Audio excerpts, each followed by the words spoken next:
con unas convicciones concretas y que transmite y que se mueve en base a una serie de principios y valores, que es uno de los problemas que vivimos hoy en día en nuestra sociedad, ¿verdad? Hay realmente una escasez de valores a causa de que todo es líquido, como se dice vulgarmente, todo es líquido.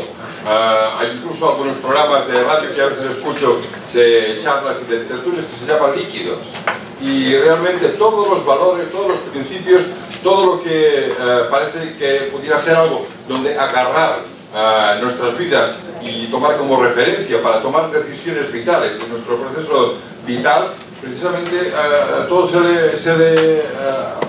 le apellida, se le califica de líquido, de que es todo muy relativo, se deshace, todo, no hay nada firme, no hay nada absoluto, ¿no? Entonces hay como una absolutofobia en nuestra sociedad hoy en día. Tenemos fobia a los valores y a los principios firmes, y en cambio son los únicos que realmente sostienen nuestra vida.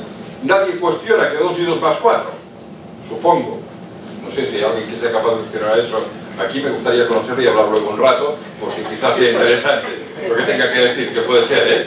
Pero nadie cuestiona, eso es un absoluto. Y nadie le tiene miedo a eso. 2 y 2 más 4, 1 más 1, 2, etcétera, etcétera. Y estoy aquí porque estoy aquí y ya está. Pero hay mucho más que necesitamos para sustentar nuestra vida. Hay mucho más que necesitamos para que nuestra vida funcione. Entonces, el tema de hoy precisamente es un tema, no me importa, como estamos en familia, no me importa confesarlo, he tenido dificultades para comprimirlo, porque es un tema muy amplio. El tema acerca de las conductas adictivas o las adicciones realmente es un tema que tiene tantas vertientes y tantos ángulos que intentar comprimirlo en 5 días, perdonad, no sé si ustedes, pero intentar comprimirlo en un poco de rato me ha costado realmente bastante, he tenido dificultad para hacerlo, pero espero que realmente Dios me haya guiado a hacerlo y decir justo lo que necesitamos saber. Seguramente alguno de vosotros piense que al final de la charla, al final de la conferencia, piense, te has dejado esto, te has dejado lo otro, no has comentado acerca de aquello, y seguramente tendrás mucha razón. Lo lamento ya de entrada, lo siento, por no decir quizá aquello que quizá alguno espere oír o necesite oír. Pero si estamos aquí es porque hay cosas de las que se van a decir que seguramente sí necesitamos escuchar y sí necesitamos oír. Yo el primero, porque estoy aquí, no penséis que porque estoy aquí no estoy aprendiendo nada, al revés. Espero ser y sigo siendo el primero que aprende en cada cosa. Cada vez que se siente alguien delante en la consulta aprendo algo. Las personas son mi fuente de aprendizaje, mi enseñanza principal.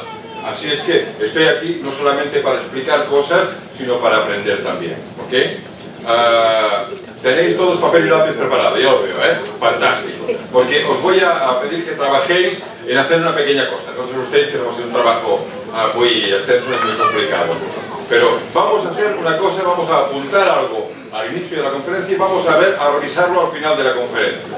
¿Ok? Al final de la charla, ¿de acuerdo? Así es que ya os avisaré, no os preocupéis. Lo primero, decir... explicaros un poco el guión de lo que hablaremos hoy. No os asustéis, son 10 puntos, o 10 fases, pero vamos a intentar que eso sea lo más ligero posible, lo más llevadero posible. Primero hablaremos acerca de la definición y los matices sobre las adicciones. ¿Qué es una adicción? Porque el problema es que no tenemos muy claro qué es una adicción, y a veces la idea que se nos transmite de una persona que tiene una adicción es quizá equivocada. Esperemos que hoy algunos principios que pensábamos que estaban bien, pero que no estaban del todo bien o no eran suficientemente objetivos, esperemos que se puedan derrumbar. Sí, vale. Esperemos que se puedan derrumbar y adoptar otros que quizás sean más acertados o más objetivos, que nos ayuden más, sobre todo que nos ayuden más a entendernos y entender a las personas, ambas cosas, entendernos a nosotros y entender a las personas que experimentan o que sufren más bien este problema, ¿okay?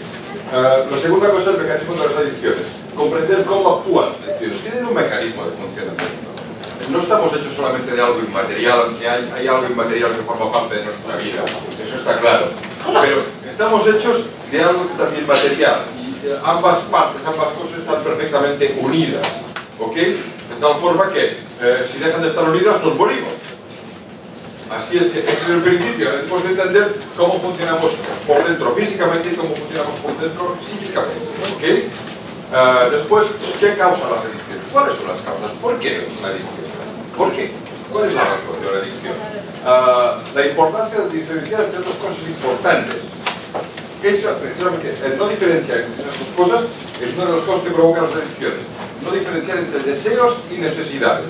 Hay gente que, de hecho, cuando desea algo dice, necesito esto. Y no es real. Es una equivocación. Luego veremos el qué. Entraremos en eso y veremos el qué. Es un tema muy interesante. Luego existe la personalidad adictiva, se hereda. Sé que se ha dicho, y han salido en algunos momentos en algunos estudios, yo creo que pseudocientíficos, no científicos ni objetivos de verdad, que la personalidad adictiva, las adicciones se heredan, la personalidad adictiva se hereda, ya nacemos siendo adictos, en cierto modo, con un determinismo brutal, con el que no estoy en absoluto de acuerdo, por supuesto. Y vamos a intentar derribar eso y entender la verdad. Enfoque terapéutico sobre las adicciones. Es una doble línea de trabajo y luego veremos en qué consiste. ¿Cuántos carriles tiene una vía de tren? 2. Vamos en un tren. Una persona que necesita ser ayudada porque tiene un problema de adicción, es como si fuera en un tren que parece que no lo pueda parar. Pero necesitamos trabajar en 2 carriles y hacerlo paralelamente. Veremos cuáles son. Después,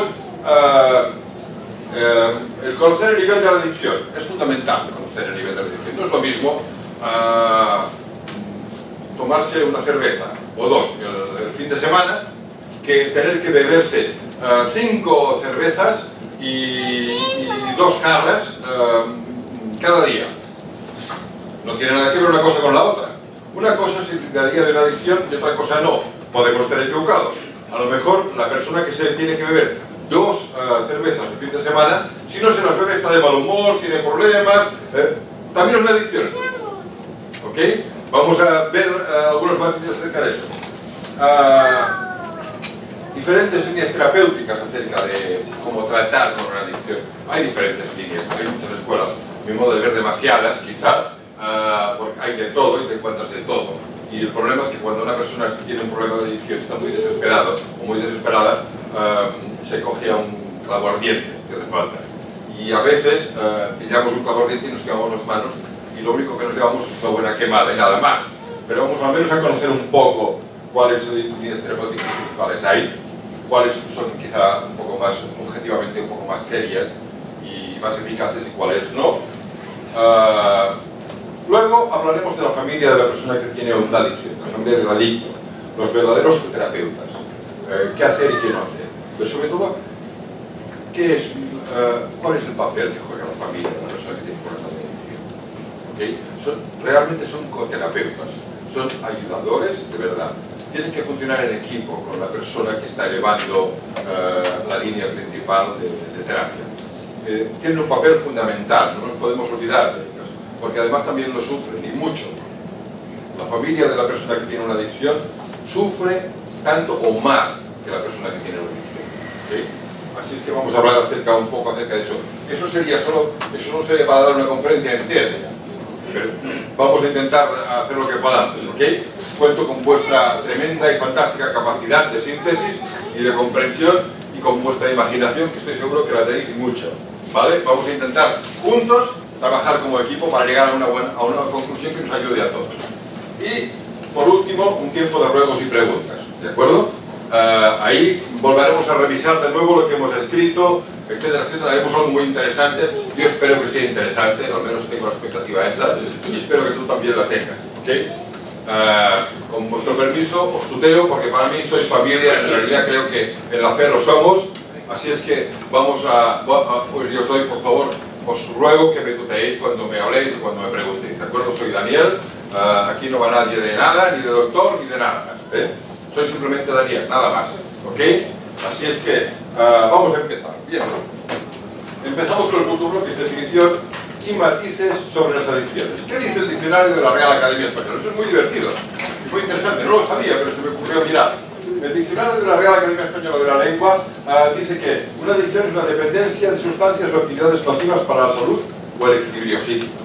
Vale, perfecto. La definición es muy distante, muy neutra, muy objetiva, pero está ahí.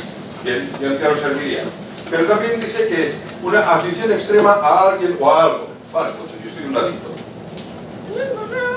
Soy adicto, personalmente, a la Biblia. Y soy adicto a mi familia. Y soy adicto a mi esposa que está aquí. Así es que tengo una adicción, según esta definición.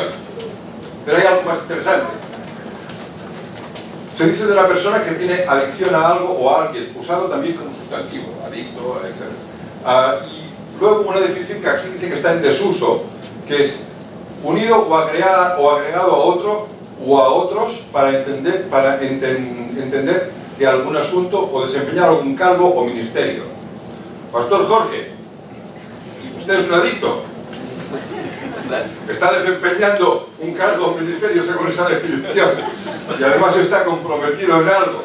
Luego lo veremos. Para hacer un poco de broma, para que veamos que a veces las definiciones se quedan cortas. Daniel, por favor, tuteame, ¿eh? Vale. Ok, tienes razón. Ahí. Muy bravo, ahí estuvo bien, ¿eh? No la apagué. Ok, vale. ¿Qué es una adicción? Vamos a ver. Una adicción, ahora quizá os suene un poco extraño, pero una adicción en realidad es un intento errático de solución o de escape de un conflicto profundo que existe en la persona y que permanece sin cerrar y sigue presionando su experiencia vital y influenciando en sus decisiones y en su percepción del mundo, de sí mismo y de los demás. ¿Vale? Ok, os doy tiempo para reflexionar un poco, porque claro, yo me lo sé porque lo hice antes. Pero es muy importante. Una adicción en realidad es un intento equivocado de solución o de escape de un conflicto. Eso es una adicción. Ya sé que os suena extraño, quizá no esperabais esa definición, quizá os encajaba más la definición primera de la Real Academia Española. No. Desde el punto de vista de la psique humana, una adicción es un intento errático de solución o de escape de un conflicto que la persona tiene. Y a veces, a menudo este conflicto es muy profundo y está muy atrás en el tiempo en su experiencia de vida. Luego hablaremos con un poco más de detalle de eso, ¿vale? Me está diciendo, Daniel, nos estás diciendo que una persona que tiene un problema con alguna sustancia o un problema con con internet o con la pornografía o con cualquier otra cosa, con el alcohol y tal, el problema es que tiene un conflicto interno. Sí. Eso es lo que te digo. Tienes todo el derecho del mundo a no estar de acuerdo, ¿eh? Pero al menos en mi experiencia viendo eso me he dado cuenta de que sí. El problema es que a veces estigmatizamos a esas personas, entendemos que la persona que tiene una adicción es un adicto, por tanto es una persona que lleva una vida perversa y es un pervertido y es un, yo qué sé, de todo. Pero vamos a intentar derribar estas estigmatizaciones, estos estigmas que hacen más mal que bien, ¿de acuerdo? Muy bien, vamos a seguir. ¿Qué ocurre?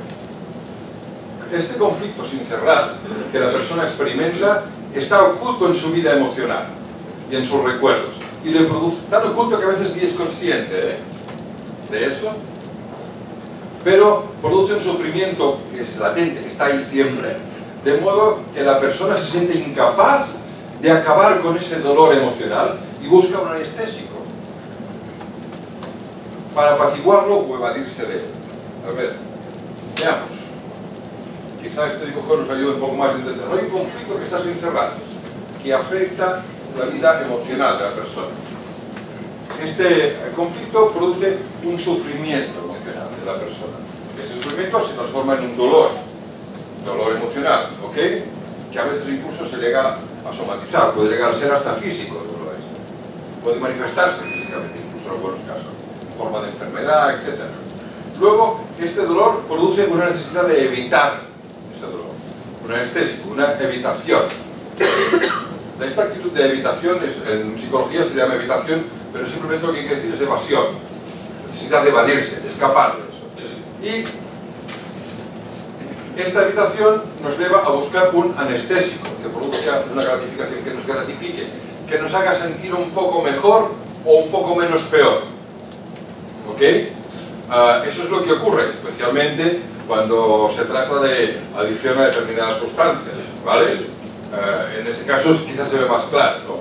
Cuando tomas una determinada sustancia, por ejemplo, cuando tomas o snifas coca, la persona se siente súper fuerte, súper poderosa, súper capaz de todo, o cuando fuma marihuana, pues se va al malestar y se siente una especie de euforia, y bueno, aquí no pasa nada, todos los problemas son pequeñitos, aquí yo me voy a comer el mundo, ¿vale?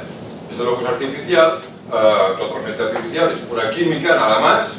Por eso digo que estamos hechos de una parte física que hemos de conocer, pero produce esta sensación de anestesia, ¿ok? Vale. Bien, vamos a ver por partes.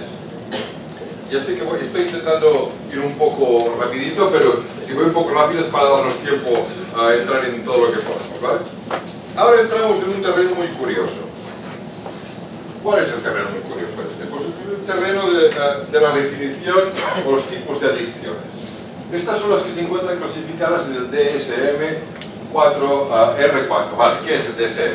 El DSM es el Manual de Diagnóstico y Estadístico de Enfermedades o de Trastornos Mentales. ¿Vale? Es un libro, un libraco, así de gordote, que obligadamente debemos de tener todos los profesionales de la psicoterapia. Es recomendable tenerlo porque ahí están todas las definiciones de todos los trastornos mentales que se conocen o intentan estar todos, algunos no están, y otros están transformados o deformados. Pero porque, como nos han hecho personas y las personas no somos plenamente objetivos en todo, añadimos ahí nuestras cosechas propias y nuestros prejuicios, etcétera, etcétera. Pero, por lo menos hay algunas adicciones que están aquí tipificadas. Vale. ¿Qué ocurre con esta clasificación? En realidad, hemos de saber varias cosas. Que primero que una adicción es, o puede ser cualquier cosa o actividad. Cualquier cosa que desempeñe un papel de desconexión, de sufrimiento o de un conflicto interno que está sin solucionar y permanece sin solucionar, cualquier cosa que me desconecta, que me evade, puede ser una adicción. Por eso hay gente que es, disculpad el anglicismo, workahólica, es decir, adicta al trabajo. ¿Qué es el trabajo? Pues sí, el trabajo puede ser una adicción. Pero hay adicciones de muchos tipos, y cualquier cosa que haga esa función que hemos hecho antes de anestésico, que me ayude a evitar sanear un conflicto emocional interno, que necesito que sea saneado, que sea cerrado definitivamente de una manera saludable, eso se puede convertir en una adicción si lo que hace es anestesiarme o evadirme, ¿vale? Por eso el móvil, el WhatsApp, aún no sé si se ha inventado un término, es una obsesión que tenemos los psicólogos, ponerle nombres raros a todo. Yo creo que esa es nuestra adicción, ponerle, mira, vamos a llamarle fobia, y le ponemos fobia al final, o le ponemos filia al final, y ya está todo solucionado. Entonces, la smartofilia, acabo de inventármelo ahora, smartphonefilia, o whatsappofilia, no sé cómo decirlo. Luego también hablaremos de la Pokémonfilia, últimamente, que ha salido, es muy nueva. No da tiempo, a la ciencia no le da tiempo de clasificarlo todo. Eso es lo que veremos ahora. Claro, ¿a quién se le ocurriría hace 2 años atrás que de repente habría chicos y chicas y gente ya más adulta que se volverían locos por la calle y que se darían contra las farolas porque estarían mirando un Pokémon y dónde está el Pokémon para cazarlo? A mí no se me hubiera ocurrido, os aseguro, ahí tengo imaginación, la tengo, me encanta la ciencia ficción y me encanta la fantasía, pero nunca se me habría ocurrido una cosa así. Así es que no da tiempo a clasificar eso. Imaginaos a la mentalidad científica, que además es más cuadriculada. Imposible.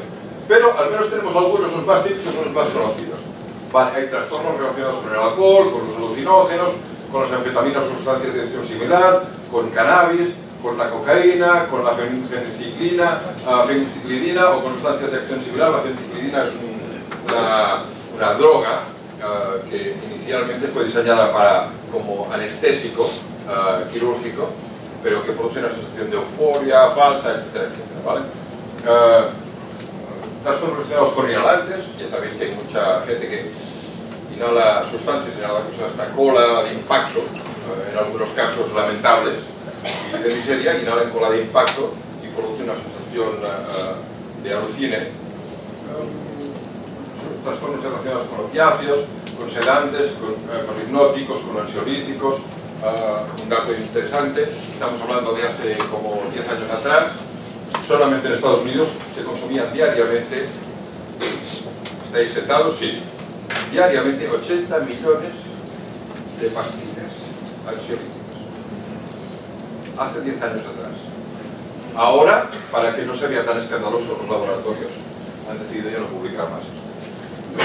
No les interesa. Es la gran industria, no tengáis duda, que la gran industria no es ni la informática, ni las videoconsolas, ni los videojuegos. La gran industria es la industria química psicotrópica, es decir, los fármacos psicológicos que necesitamos. Es brutal, ¿ok? Así es que es una de las adicciones más conocidas. Hay gente que lo es y no lo sabe. Pero si tenemos un conflicto sin cerrar y yo me tomo un par de diazepams diariamente y soluciono el problema y eso me evita tener que enfrentar el conflicto porque me duele acercarme al dolor, pues ya me va bien, porque así sigo trabajando.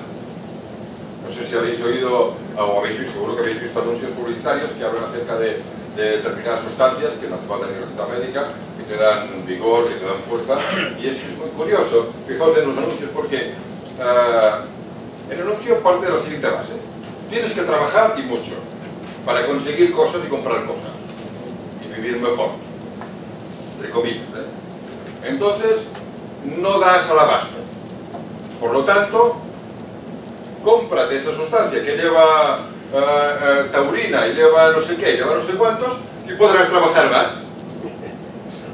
No podrás estar tranquilo, no podrás trabajar más. ¿Para qué?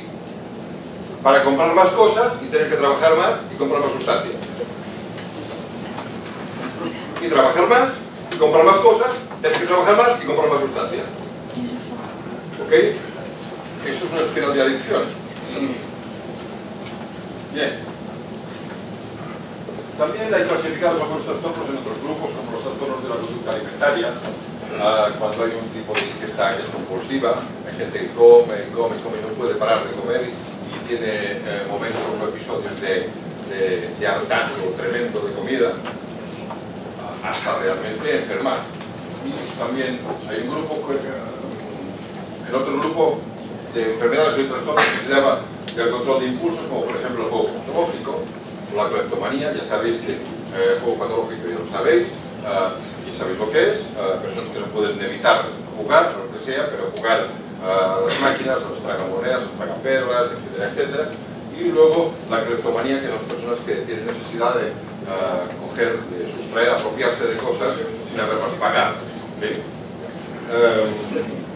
O bien el trastorno de control de impulsos no especificado. Siempre, este manual es muy curioso porque siempre dejan una puerta abierta de decir, hay algo no especificado. Ahí meteríamos la hemofilia y la esmartofilia y todo esto lo meteríamos aquí. Claro, este grupo cada vez está más hinchado. Es como una bolsa que cada vez está más hinchada, ¿no? Bien, ¿cuál es la consecuencia? Cada vez, pues creo que cada vez apago ahí. Vale. Aparecen cada vez nuevos tipos de adicciones a gran velocidad, como las que hemos comentado.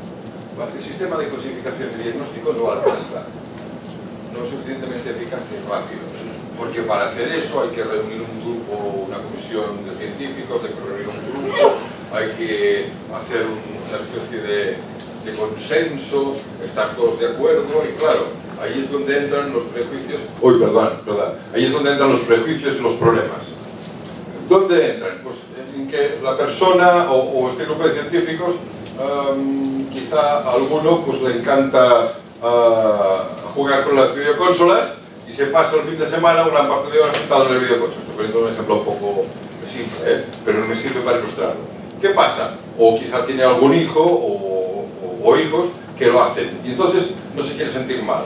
Pero ese científico, señor, es una persona y tiene un hijo que le pasa eso y cuando se sienta en la comisión de análisis de las adicciones no puede evitar pensar, anda, si apruebo esto como una adicción, resulta que mi hijo tiene un problema de adicción.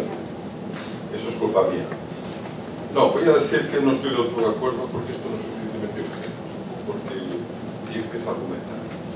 Y ahí es donde han surgido mucha parte de los problemas de los conflictos y donde el sistema de clasificación y diagnóstico se hace un poco operativo. ¿Okay? Esto ha pasado con muchas otras cosas. Ahora no hay tiempo para hacerlo, pero ha pasado con muchísimas otras cosas. Con los trastornos de la identidad sexual también pasó, en el año 1980. No me meto en eso porque a lo mejor, si me meto en eso, me pueden poner unas esposas cuando salga por la calle, ahora mismo. Así es que no voy a hablar de ese tema. Pero es verdad, han habido... Esto no se explica, la gente no lo sabe, porque no sale en ningún periódico eso.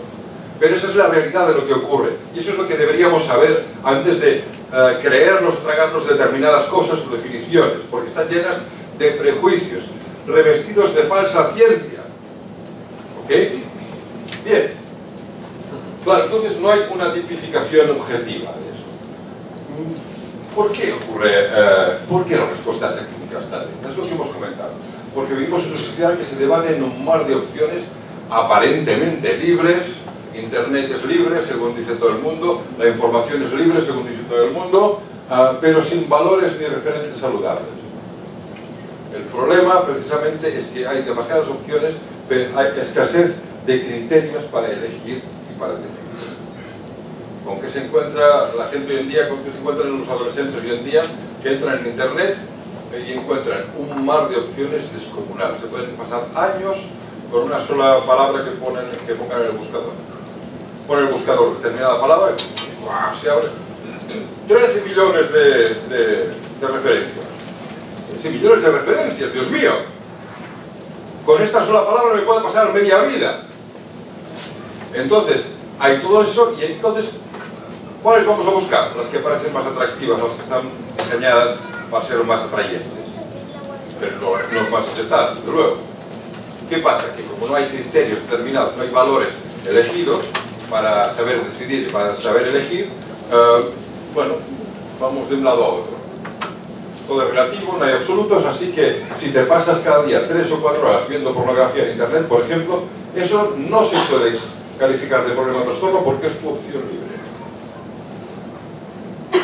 Eso lo he oído yo, y dicho por terapeuta. Es increíble. Pero claro, como tú abres la televisión y sale en una tertulia un actor porno explicando cosas y dando consejos, pues sí que estamos bien. Pues sí que estamos bien. Claro, entonces no es demasiado fiable. En el otro extremo de la cuerda, ¿qué hay? Bueno, por el otro extremo de la cuerda están las actitudes superficiales, que lo que hacen, ¿qué es? Es estigmatizar a las personas con adicciones como seres viciosos y perversos, de los que hay que alejarse.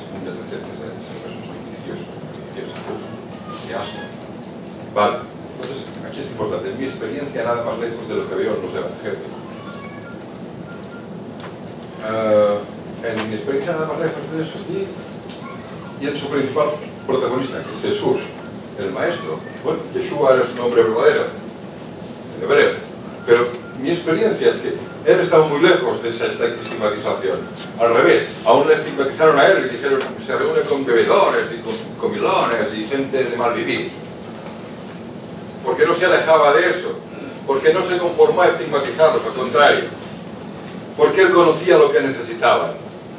Y yo no sé cuántas personas hay aquí, si son creyentes o si no, no lo sé, pero yo, especialmente a los que no os habéis planteado el leer simplemente con curiosidad, sin prejuicios, los evangelios, os animo a que lo hagáis. Y descubriréis cosas súper interesantes acerca de esa persona y de sus actitudes, tremendas actitudes. Si hay algún psicoterapeuta ante quien hay que postrarse, es él. Y al menos esa es mi experiencia. Y esa es mi realidad. Les dije una vez unas palabras que he intentado que sean el lema de mi vida siempre. Lo he intentado, a veces lo consigo, a veces no. A menudo no, pero al menos lo intento, no me rindo. Es Juan 8:32. Juan capítulo 8, versículo 32. Seguro que lo conocéis. Conoceréis la verdad y la verdad os hará libres. Cuando conozco la verdad acerca de lo que me pasa en mi vida, acerca de lo que me ha ocurrido, cuando conozco de verdad la auténtica explicación, la auténtica interpretación de lo que he vivido y de lo que me ha pasado, y de las fuentes de mis angustias, de mis dolores, de mis ansiedades, cuando conozco de verdad eso, empiezo a ser libre. Porque la verdad nos libera. Aunque a veces duele, pero nos libera. Conocer la verdad nos hace libres. Bien, pues en el otro extremo de la cuerda están los actitudes estas estigmatizadoras, ¿no? Pero lo que veo yo en esta persona es compasión, no juicio. Porque, según alguien dijo, la luz no se ensucia aunque entre en el más cenagoso de los pozos. Eso es lo mejor. La luz no se ensucia, no se puede ensuciar. Así es que la luz de la verdad, cuando tú entiendes una verdad, un principio real y verdadero en tu vida, no tengas miedo, no se ensuciará, no se contaminará, no te vas a contaminar. ¿Ok? Lo digo por... eso sí que lo voy a preguntar y os pediré que me contestéis, ¿vale? Esa pregunta no la dejo al aire. ¿Cuántas personas hay aquí que están trabajando, ya sea con terapia, con consejería, con orientación, etcétera, etcétera, a personas? ¿Hay alguno que trabaje en esa área? Ok. Vale, veo unas cuantas manos. Bien, bienvenidos, gracias, compañeros de milicia. Y lo primero que quiero deciros es que no olvidéis ese principio de la luz, no se puede ensuciar. No temáis, solo agarraos bien fuerte de eso. ¿Ok? Bien. El concepto de que cada uno tenga de lo que es una adicción es lo que va a dirigir la trayectoria de cada uno que esté involucrado o quiere involucrarse en ayudar a otros o a sí mismo. La idea que tú tengas de lo que es una adicción va a determinar lo que tú hagas. Esto es muy importante. Por eso os digo que vamos a trabajar ahora, os voy a proponer que hagamos eso. Así es que os voy a pedir, os voy a dar 2 minutos para que, sí, tampoco hace falta que le deis muchas vueltas, pero intentéis escribir tu propia definición de lo que es una adicción. ¿Ok? Así es que a partir de ahora contamos un par de minutos, más o menos, y escribid vuestra propia definición de lo que creéis que es una adicción. ¿De acuerdo?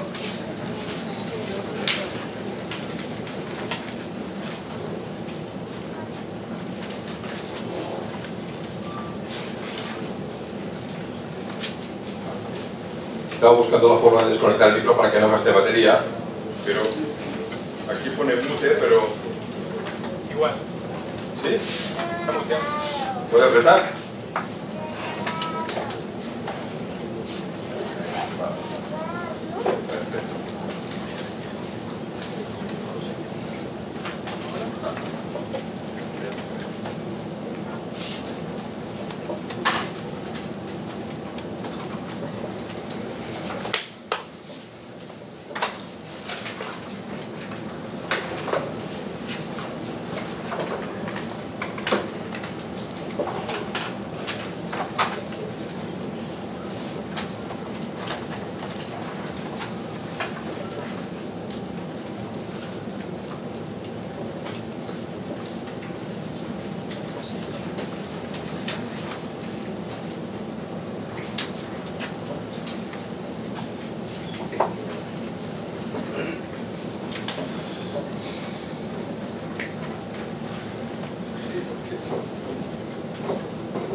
un micrófono intergaláctico.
Bien, tenemos ya la definición.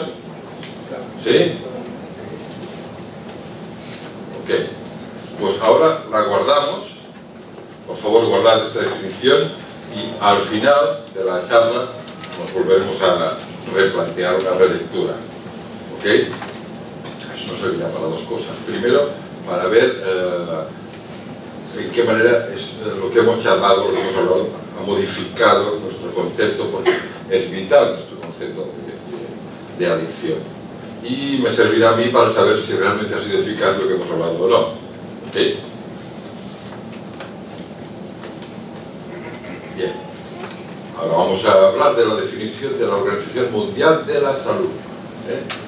Organismo, todo hay que decirlo, importantísimo, determinante en muchas cosas, pero en algunas cosas poco operativo también, o poco eficaz. ¿Qué dice la Organización Mundial de la Salud? Es una enfermedad física y psicoemocional que crea una dependencia o necesidad hacia una sustancia, actividad o relación. Se caracteriza por un conjunto de signos y síntomas en los que se involucran factores biológicos, genéticos, psicológicos y sociales. Es una afirmación muy amplia que intenta abarcarlo todo, pero quiere abarcar tanto que a veces es poco operativa. Es tan amplia que es como entrar en una sala y decir, sí, allí en la sala C del Palacio de Congresos encontrarás un cajón con lo que necesitas. Pero eso es que la sala mide 2 kilómetros cuadrados. ¿Cómo vas a encontrar lo que necesitas en una sala de 2 kilómetros cuadrados? Entonces, esto es un poco, eso, una definición tan amplia que sí, pero vale, es un estadio de fútbol, todo lo cabe. Vale, recordemos una cosa. Recordemos que una adicción empezó como un intento errático, equivocado, de solucionar un problema que produce sufrimiento psicoemocional, es decir, sufrimiento emocional. El conflicto suele estar relacionado con el autoconcepto o el concepto que tiene la persona de sí misma, es decir, con su identidad. Ahí ya nos tenemos que detener un poco. ¿Qué significa eso? ¿Qué queremos decir con eso? Bueno, queremos decir que todos nosotros tenemos un concepto de nosotros mismos, de quién somos, de cuál es nuestro valor como persona, de dónde reside nuestro valor como persona, etcétera, etcétera. Y eso es lo que determina nuestra identidad, ¿vale? Yo soy tal, yo soy cual. Ahí había una persona, un hermano que seguramente vosotros conocéis, un gran escritor prolífico que a mí me encanta, que se llama Neil Anderson, seguramente muchos habéis oído hablar de él, o habéis leído algún libro de él, que decía que cuando les pregunta a las personas, usted, hábleme de quién es usted, y hay personas que decían, yo soy abogado, y yo, no, eso es lo que usted hace, no lo que usted es. Yo soy psicólogo, no, esto es lo que hago, no es lo que soy. ¿Yo quién soy? Pues soy Daniel. Dime algo que forme parte de Daniel. Pues que me encanta el color verde. Yo soy Daniel y me encanta el color verde. Eso sí que está. Estamos hablando de identidad, ¿vale? Bien, pues hay personas que tienen un concepto, el concepto de quién soy y de cuánto valgo, se forma desde nuestra infancia a través de la relación en el entorno familiar. Las dos figuras, paterna y materna, son vitales para afianzar ese concepto, afirmarlo y que se desarrolle de una forma saludable para la persona, para consolidarlo a lo largo de su vida. Ahora bien, ¿qué ocurre? Que a veces este funcionamiento, el mejor entorno no ha sido la persona. Entonces, el concepto que la persona crea o genera de sí misma es un concepto que es equivocado. Es un concepto que está, podríamos decir, enfermo. ¿Ok? ¿Y cuál es el problema de este concepto enfermo? Pues el problema es que eso determina la convicción de la persona acerca de quién es. Yo sé que soy un ser humano del género masculino y que me llamo Daniel, pero si alguien me dice que soy un chimpancé desde el nacimiento y me trata como si lo fuera, aunque yo me mire en el espejo y vea un ser humano llamado Daniel, voy a creer que estoy viendo un chimpancé y me voy a comportar así. Porque lo que tú crees acerca de quién crees que eres determina lo que haces y lo que eliges. ¿Sí? Por eso es tan vital el entorno familiar. Y por eso la familia y los valores relacionados con la crianza en el entorno familiar están tan atacados. Porque si quieres destruir una sociedad, ataca a las familias. Vamos a matizar más. Ataca las relaciones padres-hijos. Consigue que los hijos descalifiquen a sus padres, que los padres descalifiquen a sus hijos. Consigue eso. Y verás que esta sociedad queda absolutamente anulada. Y os animo a los que os gusta la historia, que hagáis un poco de recopilación, os consigáis una buena, bueno, ¿cómo se llama? Santa Wikipedia, encontraréis cualquier cosa. Buscad en Wikipedia y ahí encontraréis historia acerca de los diferentes imperios y civilizaciones. Y veréis que en todos los imperios que se han extinguido, que han acabado destruidos, siempre hay un trasfondo en el que los principios familiares, los valores sociales y familiares fueron destruidos. Y veréis que eso extingue las civilizaciones. Realmente es así, no es cualquier cosa. Ya sé que eso suena, quizás suena un poco dramático y parece que nos desviamos del tema de las adicciones. Pero es que las adicciones se generan ahí.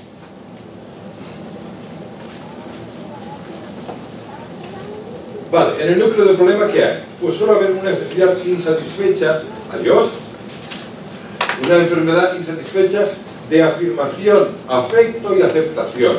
No hay tiempo para detenernos en lo que esto significa. Creo que además lo hablamos en una conferencia anterior, ¿verdad, Jorge? Creo que sí. Sí, acerca de, os animo a que si tenéis información acerca de eso o documentación acerca de eso la repaséis, para que recordéis el papel vital de la aceptación, de la aprobación y del afecto que viene suministrado a través de la figura paterna y materna. ¿Okay? Eso determina mucho lo que pasa y determina la afirmación de nosotros como personas. Todo empieza con el dolor que genera la necesidad de evasión o desconexión del problema. Vale. Una mala afirmación, una falta de afecto, de aceptación, genera dolor emocional. Y esto genera una necesidad de evadirse o desconectar del malestar, del problema. Yo creo que no soy nadie. Os voy a explicar un caso de una persona que hace un tiempo tuve en la consulta. Pues he tenido muchos casos similares. Sigue un patrón muy similar, pero, por ejemplo, una persona que su mamá había estado en prisión y había sido una persona muy conflictiva, muy problemática, y además fue abusada en su infancia y además fue violada por una persona y bueno, el resultado de esa violación fue la persona que yo tenía en la consulta. Nació un niño, quedó embarazada de la violación, pero el padre biológico resulta que era una persona que tenía un problema de una adicción, era un drogadicto, pero con problemas ya muy graves de comportamiento, de conducta, una adicción muy fuerte, había estado en prisión también, etc. Claro, este chico tenía la absoluta convicción de que su vida estaba predestinada a ser un fracaso. Nunca recibió aceptación, nunca se sintió aceptado, se pasó toda su vida y toda su infancia de un sitio a otro, de una casa a otra, y hasta que terminó en instituciones, se convirtió en un niño institucional que se llama, y de un sitio para otro, de un sitio para otro. La conclusión, algún defecto tengo, alguna tara tengo que nadie me quiere. Entonces no soy aceptable ni es posible que sea amado, porque hay algo que impide a las personas que se acercan a mí. A partir de ahí podéis imaginar todo lo que se puede generar. Una de las cosas es alguna adicción que le ayuda, o que le ayudaba, a evadirse del dolor de saber que era un ser humano que no podía ser amado ni aceptado por nadie.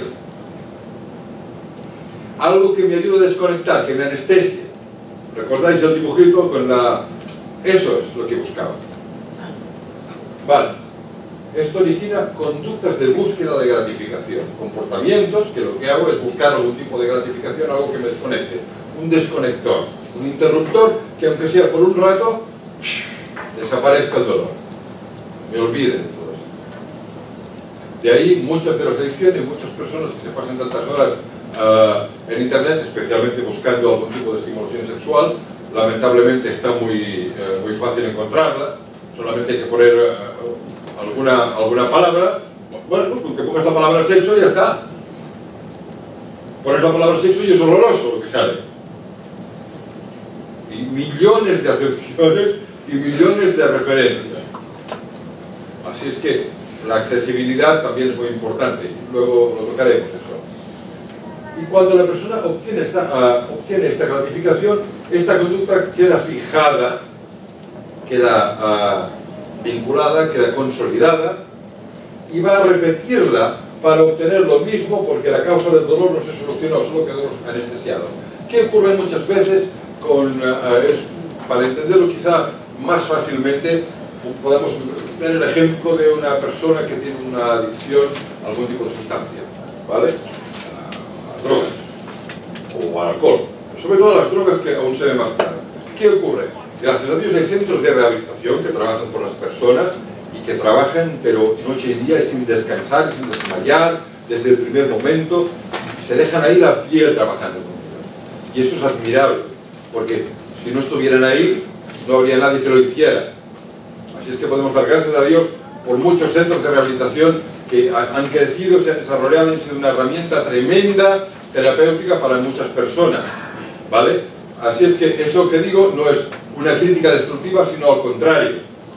Pero ¿cuál es el problema? No de todos, pero de algunos de esos lugares, o de esos centros, o de esas organizaciones.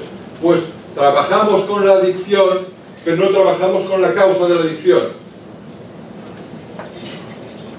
Entonces es verdad, al cabo de 2, 3, 4, 5, 6 semanas, 6 meses, la persona ha conseguido superar su adicción, su conducta de buscar gratificación. ¿Vale? Pero resulta que no ha solucionado el conflicto. Cuando esa persona sale del centro porque ya no tiene la adicción, el problema sigue vivo ahí. Mi idea de que no soy nadie, o no valgo nada para nadie, o nadie podrá amarme, nadie quiera saber nada de mí, sigue viva. Tarde o temprano el dolor se despierta, la primera pequeña decepción, y volvemos otra vez a repetir el mecanismo. Así es que es vital entender la causa, porque la verdadera causa, el verdadero origen de la adicción es este. La causa. No hay que trabajar, ¿os acordáis que hablaba de 2 carriles? Ahora lo veremos, pero no hay que trabajar solamente el carril de la adicción, que hay que trabajarlo, sino el carril del dolor, el conflicto sin cerrar. Esos son los 2 carriles paralelos para que el tren cambie de vía. ¿Ok? Bien. La ruta, hablamos de rutas neuronales, no os asustéis, es una palabra que suena, una ruta neuronal, no os asustéis, no pasa nada, ya os advertí que los psicólogos tenemos esta obsesión de poner nombres raros a todo, y nombres altisonantes sobre todo. ¿La ruta neuronal qué es? Vale. ¿Nuestro cerebro de qué está hecho? De unos células que se llaman neuronas, eso lo sabemos todos prácticamente, ¿no? Pues esas neuronas están conectadas unas con otras. Tienen unas ramificaciones, se llaman dendritas, y que lo que hacen es conectar unas con otras, porque cada neurona tiene información vital, información importante, almacenada, son pequeños microprocesadores. Tenemos unos cuantos. Dentro de nosotros tenemos como unos 100.000 millones de neuronas, solamente. Así es que yo me río de cuando hablan de que hay ordenadores que tienen 4 núcleos, 8 núcleos. Yo tengo uno que tiene 1000 kilos de núcleo. Lo llevo siempre puesto, además es muy pequeño, solo pesa 1,3 kg, Así es que Apple, ya me dirás tú, y no descubrió nada. ¿Sí? Lo siento por Steve Jobs, por decirlo. Pero realmente es así. Estamos diseñados de una manera brutal. ¿Qué pasa? Que se hacen rutas. Ahora mismo, mientras estamos hablando, vosotros, sin saberlo, estáis, y yo también, todos, estamos construyendo nuevas rutas. Estamos físicamente, las ramificaciones de nuestras neuronas, nuestro cerebro, están creciendo y se están conectando unas con otras. Así es que ahora nunca te acuestas con el mismo cerebro con el que te levantaste. Te acuestas con un cerebro nuevo cada día, porque tiene más conexiones, más ramificaciones. ¿Ok? ¿Qué pasa?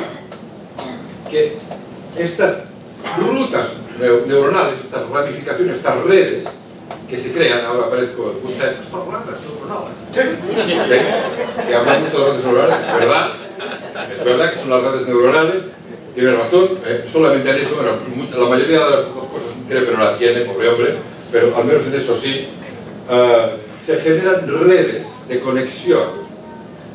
Así es que el primer internet ya lo llevamos puesto nosotros. ¿Ok? Llevamos un internet permanente ahí, no necesitamos ni corriente ni wifi, pero está ahí conectado, con un impulso que va a una velocidad de 0,26 metros por segundo. La velocidad es como el rayo. Vamos tremendamente a una velocidad muy rápida, y ese es el problema, que a veces va tan rápida la velocidad de conexión que pensamos que es algo que ocurre sin evitar, que no podemos evitarlo. Pero sí podemos evitarlo. Sí podemos evitarlo, por eso muchas personas dicen, es que esto es más fuerte que yo y no puedo evitarlo. No, no es verdad. Eso es una mentira. Lo que pasa es que el proceso que ocurre aquí dentro es tan rápido y no eres consciente del proceso que ocurre. Pero lo primero que vamos a hacer es trabajar en que seas consciente de ese proceso que sigue. Cuando seas consciente, la verdad te hará libre. ¿Ok?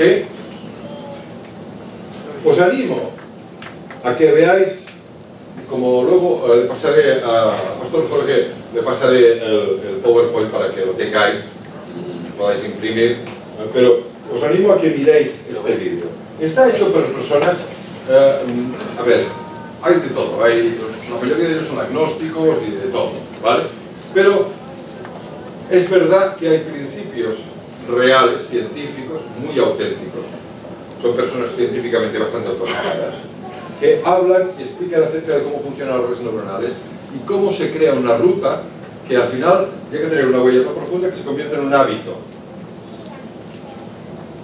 Y un hábito, si yo andase ahora, durante, yo qué sé, 2000 años haciendo esta ruta desde aquí hasta la entrada y vuelta, sin parar, acabaría haciéndose una huella. ¿Sí? Vale. Ahora, si esto fuera arena, a la primera ruta, a la primera ida, ya habría una huella. Y si hago ida y vuelta varias veces, pues quedaría una huella, la arena no estaría, se convertiría en algo sólido. ¿Sí? Entonces, ¿qué es lo que ocurre? Que cuando generamos una ruta neuronal, una conexión, una red de conexiones, que empieza con el dolor y termina con el necesito anestesia, ¿ok? ¿Qué ocurre? Que lo hacemos no una vez, una, y como me funciona, otra, y como me funciona, otra, y como me funciona, otra, se va profundizando esta huella, se va haciendo más sólida, hasta el punto que ya, sin darme cuenta inconscientemente, dolor, anestesia. ¿Me siento mal? Voy a beber. Estoy un poco aburrido, raro. Voy a beber. Voy a jugar. Voy a snifar. Voy a trabajar. ¿Sí? ¿Ok? O voy a buscar Pokémon.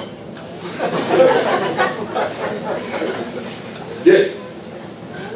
Una vez generada esta huella, la persona va a sentir la necesidad de repetir esta conducta inicialmente para desconectar de su malestar. La primera vez era para desconectar de un malestar, de un conflicto que me producía malestar. Yo sentía el malestar, pero no conocía el conflicto. O sea, no era consciente del conflicto. Está muy almacenado aquí muy dentro, ¿vale? Pero el malestar sí lo siento. Ahora, bien, tampoco tenemos tiempo para entrar en cómo funciona eso, pero imaginemos que el conflicto es algo que está debajo de, imaginaos una piscina. Debajo de esta piscina hay un cofre, ¿vale? Dentro de este cofre hay algo, hay un contenido. Eso sería el conflicto. Ahora, imaginaros que de este cofre atamos una boya. Un globo, por ejemplo, una pelota de goma, está atada con una cuerda. Vale.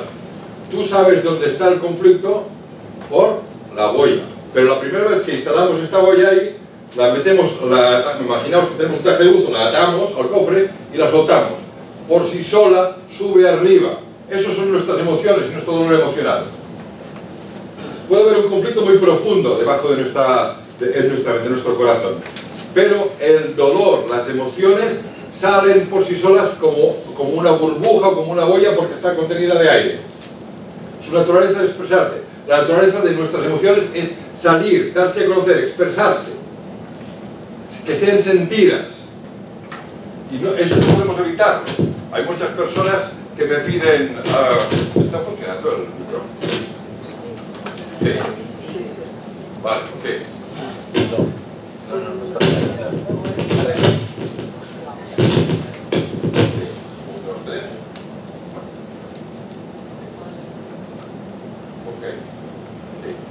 ¿La veis bien? No. ¿Llega la señal? La batería, mírale, Junior. ¿Lista sea la batería? ¿Está bien? Vale. Pues, bueno, si ya hay algún problema me lo decís.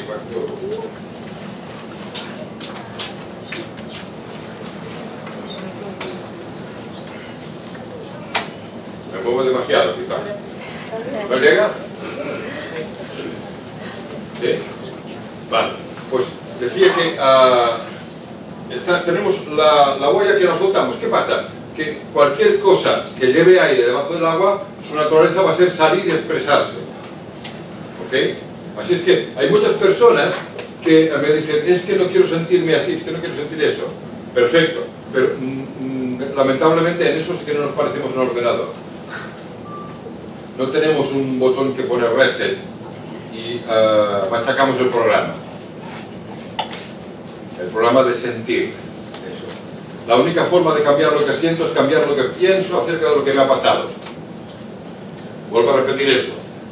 La única forma de cambiar lo que siento es cambiar lo que pienso acerca de lo que me ha pasado. ¿Sí? Eso es lo que ha ocurrido con las personas que terminan necesitando anestesia. Que lo que se dicen acerca de lo que les ha pasado les produce dolor. Y en lugar de trabajar acerca de su explicación interior de lo que les ha pasado, que es destructiva, en lugar de trabajar con eso, prefieren ir a la anestesia. Es como si yo tuviera un dolor de muelas, hace unos días he tenido un dolor de muelas, y ¿qué es lo que haces cuando te duele una muela? Desesperadamente vas a la farmacia y dices al farmacéutico, por favor, no tengo receta, pero me duele mucho la muela. Deme un anestésico, deme algo que me funcione. ¿Sí o no?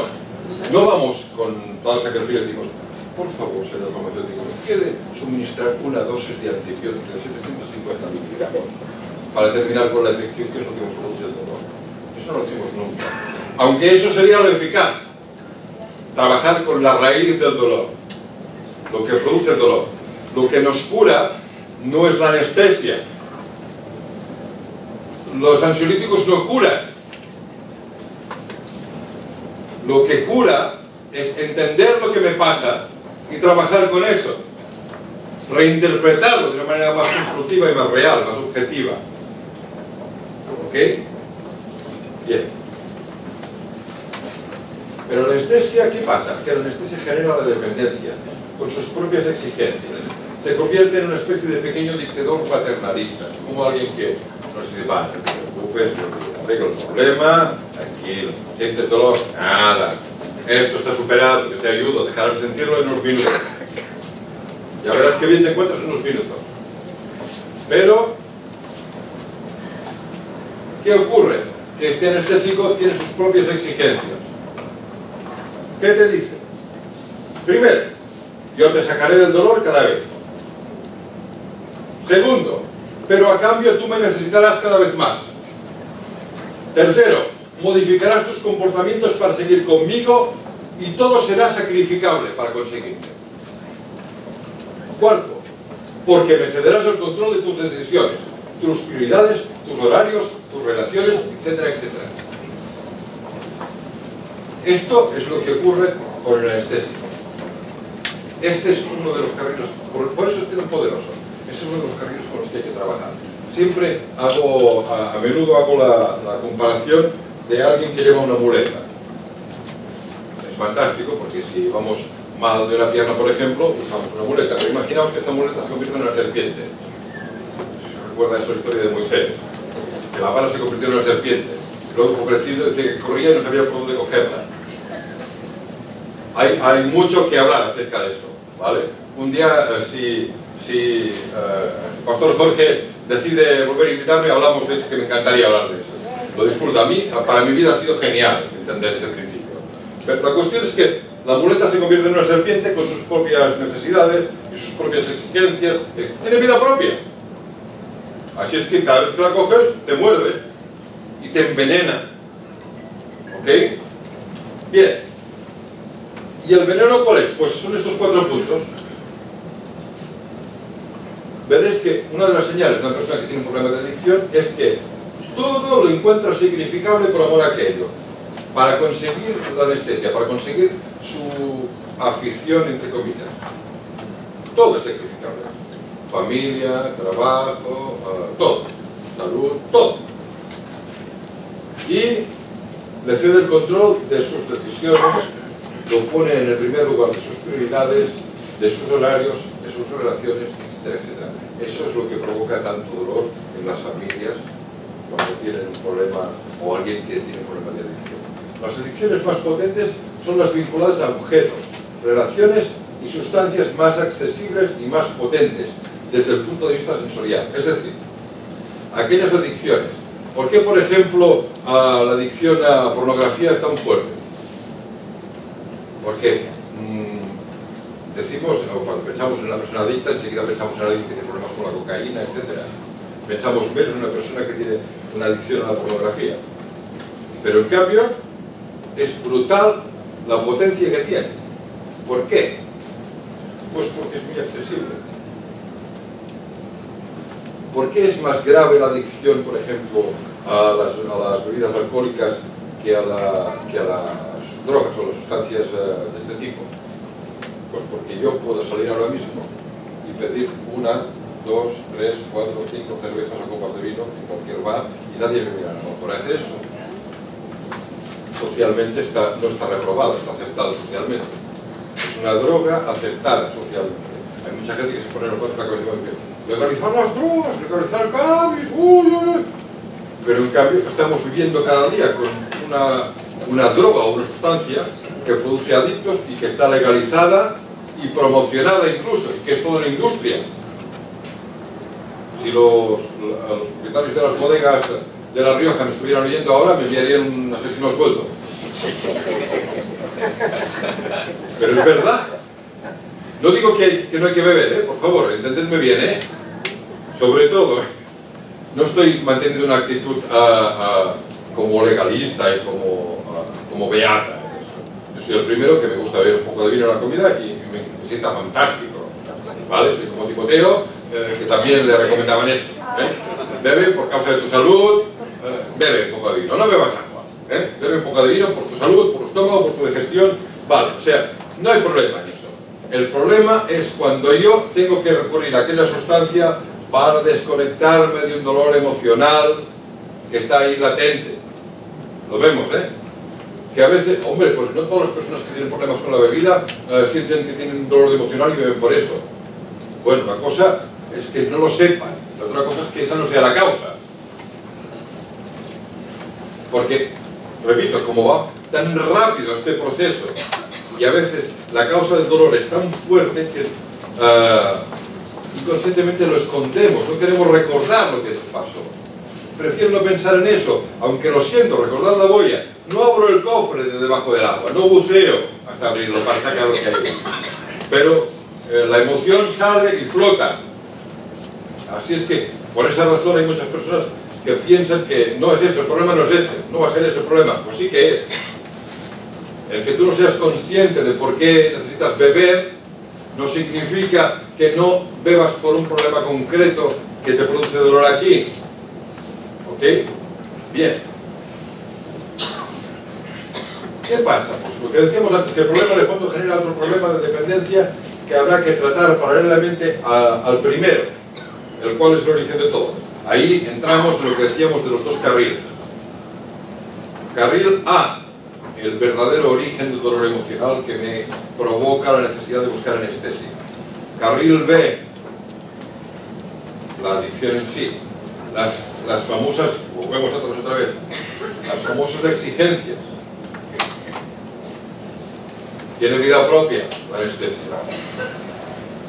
Y tiene sus propias condiciones. Si recurres a mí, yo te ayudaré para que no sientas dolor. Pero, ahí en ese pero, se crea otro carril. Y por eso hay que trabajar ambas cosas a la vez, no solamente una. ¿De acuerdo? Bien. Pero no podemos olvidar que el origen verdadero del problema, el verdadero origen del problema es un conflicto sin cerrar adecuadamente en la persona, que sigue produciendo un dolor emocional latente. Está ahí. El cofre está ahí bajo el agua. No lo vemos, pero está ahí.